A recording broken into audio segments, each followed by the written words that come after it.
Pemberlakuan pembatasan kegiatan masyarakat atau PPKM berskala mikro dinilai masih merupakan langkah yang tepat untuk mengantisipasi penyebaran COVID-19.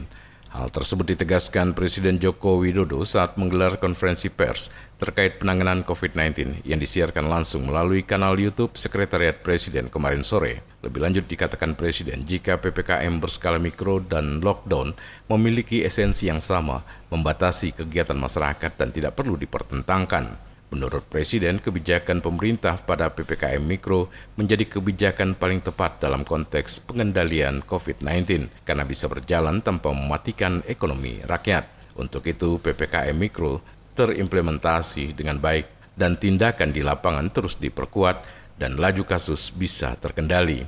Persoalannya saat ini PPKM Mikro belum menyeluruh dan masih sporadis di beberapa tempat. Untuk itu ia meminta gubernur, bupati, wali kota untuk meneguhkan komitmennya mempertajam PPKM, optimalkan posko COVID-19 yang telah terbentuk di masing-masing wilayah, desa, dan kelurahan. Pemerintah telah memutuskan PPKM Mikro masih menjadi kebijakan yang paling tepat untuk menghentikan laju penularan COVID-19 hingga ke tingkat desa atau langsung ke akar masalah yaitu komunitas. Kenapa pemerintah memutuskan PPKM Mikro? Pemerintah melihat bahwa kebijakan PPKM Mikro masih menjadi kebijakan yang paling tepat untuk konteks saat ini untuk mengendalikan COVID-19 karena bisa berjalan tanpa mematikan ekonomi rakyat.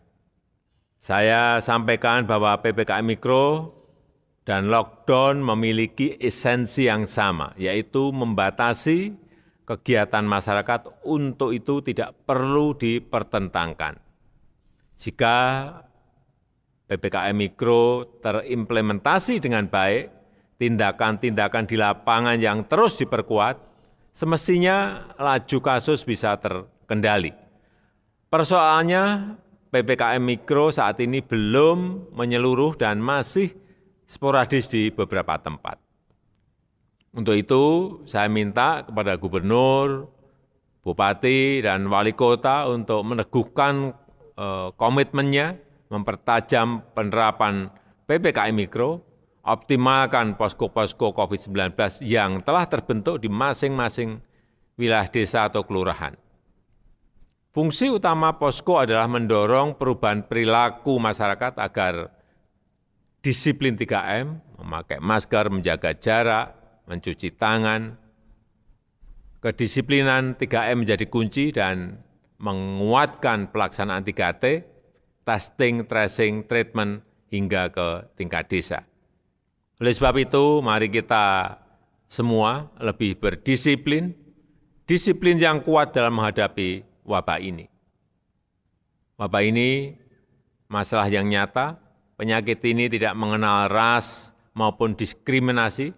Setiap orang tidak peduli apa asal-usulnya, status ekonominya, agamanya, maupun suku bangsanya. Semuanya dapat terkena.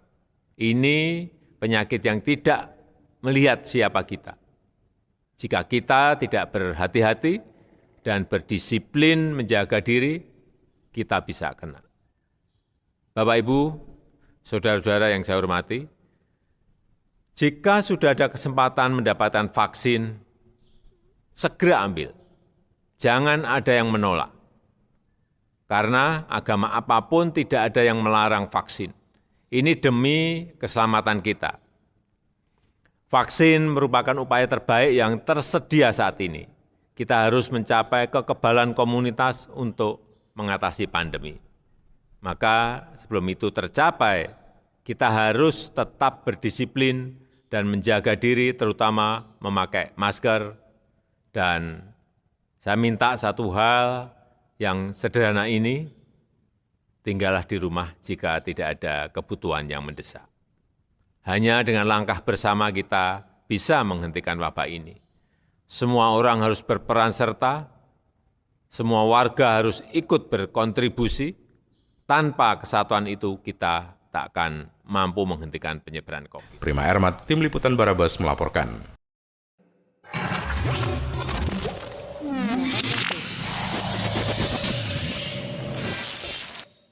Pemerintah Kota Pekanbaru akan mengevaluasi terkait pelaksanaan ibadah sholat Idul Adha yang diselenggarakan di lapangan terbuka.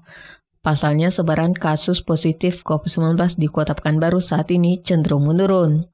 Wali Kota Pekanbaru Firdaus menyatakan, walaupun saat ini status Kota Pekanbaru berada di zona oranye atau tingkat resiko sedang, pemerintah Kota Pekanbaru belum dapat memberi izin untuk pelaksanaan sholat Idul Adha di lapangan terbuka. Karena jika mengacu pada regulasi awal, zona merah dan oranye tidak boleh diselenggarakan ibadah di tempat terbuka.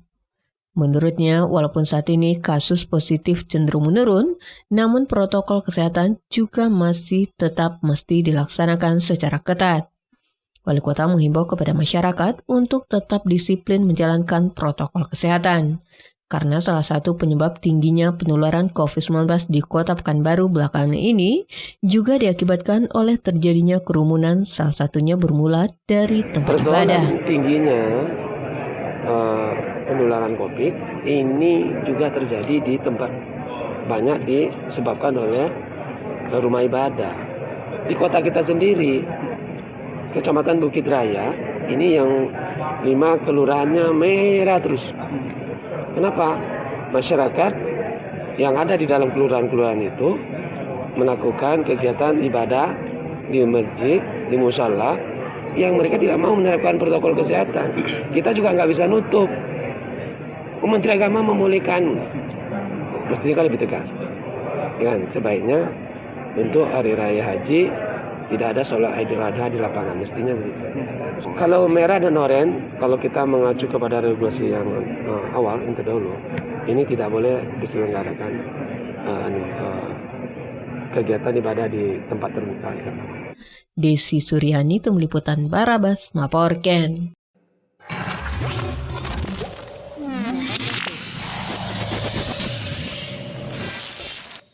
Di akhir masa jabatannya, Wali Kota Pekanbaru Firdaus merencanakan pembangunan gedung daerah dan juga perumahan pemerintah daerah di sebelah selatan Komplek Perkantoran Terpadu Tenen Raya.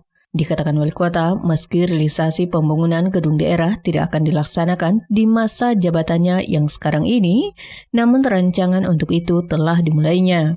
Sehingga nantinya Wali Kota terpilih bisa melanjutkan apa yang sudah direncanakan. Wali Kota juga menyebut selain gedung daerah di area yang sama juga akan dibangun rumah dinas wali kota, rumah dinas wakil wali kota, serta rumah dinas sekretaris daerah. Kepada wartawan, Wali Kota menyebut sampai saat ini Pemkab Pekanbaru masih belum memiliki gedung daerah.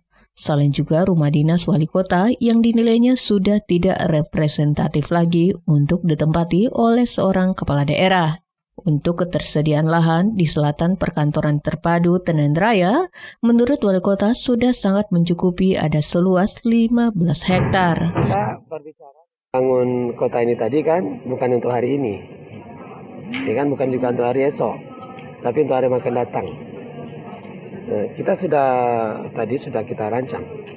Nah, karena rumah dinas wali kota, wakil wali kota, dan gedung daerah belum ada yang representatif. Rumah wakil wali kota saja di pojok, ya kan, di sudut-sudut, kan tidak menggambarkan. Apalagi nanti untuk masa ke depan. Maka di sini kita sudah siapkan, ya kan, ada lahan yang untuk rencana komplek perumahan pemerintah daerah dan juga gedung daerahnya sendiri. Nah, itu sekitar luasan 15 hektar di posisi di bagian utara. Nah, itu pun lahannya sudah kita, dari 15 itu kita sudah beli 5. Jadi kita nyicil juga beli. Gedung daerah, rumah dinas wali kota, rumah dinas wakil wali kota, dan rumah dinas sekda. Pertimbangan terpusat nantinya gitu. Ya. Nah, dan kemudian juga tentunya didesain yang lebih representatif untuk kota maju ke depan. Kapan rencanaan mulai? Desi Suryani, Tim Liputan Barabas melaporkan.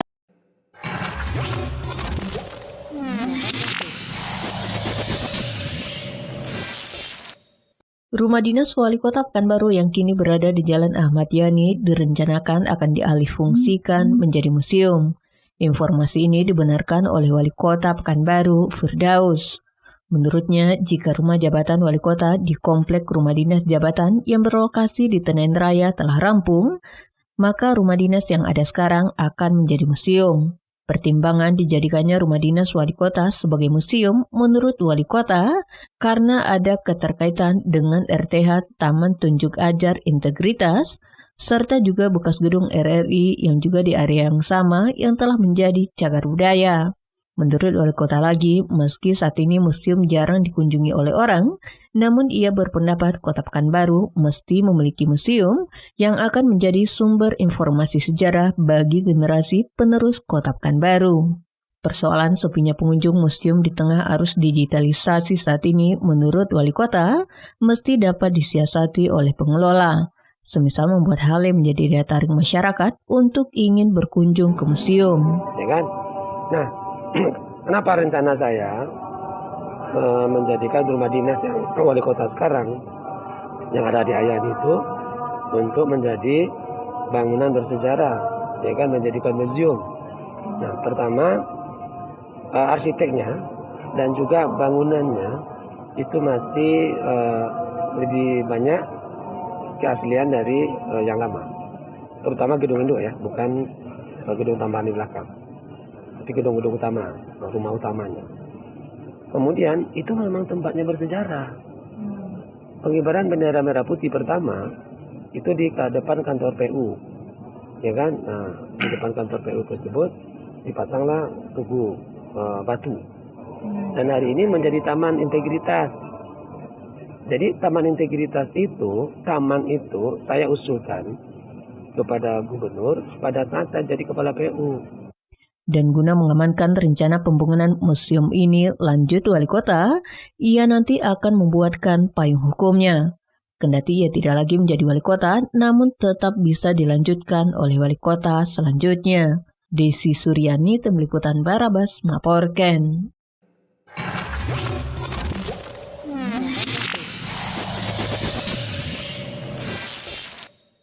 Komisi Aparatur Sipil Negara atau KASN meminta kepala daerah terpilih di Provinsi Riau untuk mengikuti aturan yang berlaku dalam melakukan pengisian jabatan pimpinan tinggi atau pejabat eselon 2 di lingkungan pemerintah daerah. Hal itu ditegaskan Komisioner KASN Agustinus Fatem usai memberi pengarahan saat sosialisasi membangun pemahaman dalam pengisian jabatan pimpinan tinggi di instansi pemerintah kabupaten kota di Riau, Kamis pagi di Gedung Daerah Jalan Diponegoro, Pekanbaru. Lebih lanjut, Agustinus menjelaskan sosialisasi tersebut dilakukan pihaknya untuk memastikan kepala daerah sebagai pejabat pembina kepegawaian. Mereka bisa menggunakan kewenangannya di dalam mengangkat, memindahkan dan memberhentikan ASN dalam jabatan pimpinan tinggi maupun jabatan administrator dan pengawas sesuai undang-undang dan peraturan yang berlaku, untuk mendukung melaksanakan tugas-tugas dalam rangka mencapai visi misi kepala daerah yang sudah dijanjikan kepada masyarakat. Kegiatan ini bertujuan untuk memberikan pedoman kepada PPK terkait dengan langkah-langkah apa yang harus dilakukan supaya mereka bisa cepat berproses di dalam penggantian pejabat atau merotasi pejabat supaya mendapatkan orang-orang yang benar-benar punya kompetensi, memenuhi kualifikasi, punya kinerja yang baik untuk mendukung melaksanakan tugas-tugas dalam rangka mencapai visi misi yang sudah dijanjikan kepada masyarakat. Yang kedua, kami memberi pesan kepada mereka sesuai dengan pertemuan hari ini agar di dalam melakukan semua pergantian pejabat, pengisian jabatan yang kosong, atau mengevaluasi pejabat disesuaikan dengan aturan perundang-undangan yang ada. Yang ketiga, KSN membuka diri seluas-luasnya, kapanpun, dimanapun kami berada, silakan berkoordinasi, dan kami akan berusaha memberikan pelayanan secepatnya supaya pengisian pejabat itu bisa mendukung mereka di dalam melaksanakan. Sementara itu Gubernur Riau Samsuar mengatakan sangat mendukung sosialisasi yang dilakukan KASN terkait pemahaman dalam pengisian jabatan pimpinan tinggi di instansi pemerintah Kabupaten Kota di Riau. Gubernur menyampaikan sosialisasi tersebut tidak hanya dihadiri kepala daerah dan wakil kepala daerah yang baru dilantik, tapi juga seluruh kepala daerah di Riau, termasuk Sekda dan Kepala Badan Kepegawaian Kabupaten Kota se-Provinsi Riau. Tugas kami mendukung pelaksanaan sosialisasi dari Komisi ASN yang hari ini dilakukan bukan saja untuk kepala daerah yang baru dilantik, bahkan untuk semua kepala daerah dan juga wakil kepala daerah, termasuk sekretaris daerahnya dan badan kepegawaian daerah. Jadi tentunya kehadiran Bapak Profesor Agustinus, anggota komisioner yang dari KSN ini sangat membantulah, baik bagi kabupaten kota tadi yang masih baru, kemudian juga kami sendiri, bahkan tadi juga dihadiri juga dari Satgas ya, Ketua Satgas Pencegahan Korupsi dari KPK, Pak Arief Nurcahyo. Jadi ini barangkali yang sangat bermanfaat bagi kami di daerah ini, sehingga nanti kita harapkan semua kepala daerah memahami peraturan perundang-undangan yang berkaitan dengan ASN. Prima Ermat, Tim Liputan Barabas melaporkan.